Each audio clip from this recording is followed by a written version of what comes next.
أَمَّنْ يُجِيبُ الْمُضْطَرَّ إِذَا دَعَاهُ وَيَكْشِفُ السُّوءَ وَيَجْعَلُكُمْ خُلَفَاءَ الْأَرْضِ أَإِلَٰهٌ مَّعَ اللَّهِ قَلِيلًا مَا تَذَكَّرُونَ۔ بھلا کون ہے جو بے قرار کی دعا قبول کرتا ہے جب وہ اسے پکارتا ہے اور اس کی تکلیف دور کر دیتا ہے اور تمہیں زمین میں جانشین بناتا ہے؟ کیا اللہ کے ساتھ کوئی اور معبود ہے؟ تم بہت ہی کم نصیحت حاصل کرتے ہو۔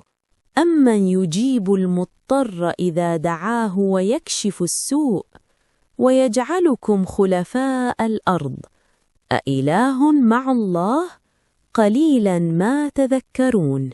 بھلا کون ہے جو بے قرار کی دعا قبول کرتا ہے جب وہ اسے پکارتا ہے اور اس کی تکلیف دور کر دیتا ہے اور تمہیں زمین میں جانشین بناتا ہے؟ کیا اللہ کے ساتھ کوئی اور معبود ہے؟ تم بہت ہی کم نصیحت حاصل کرتے ہو۔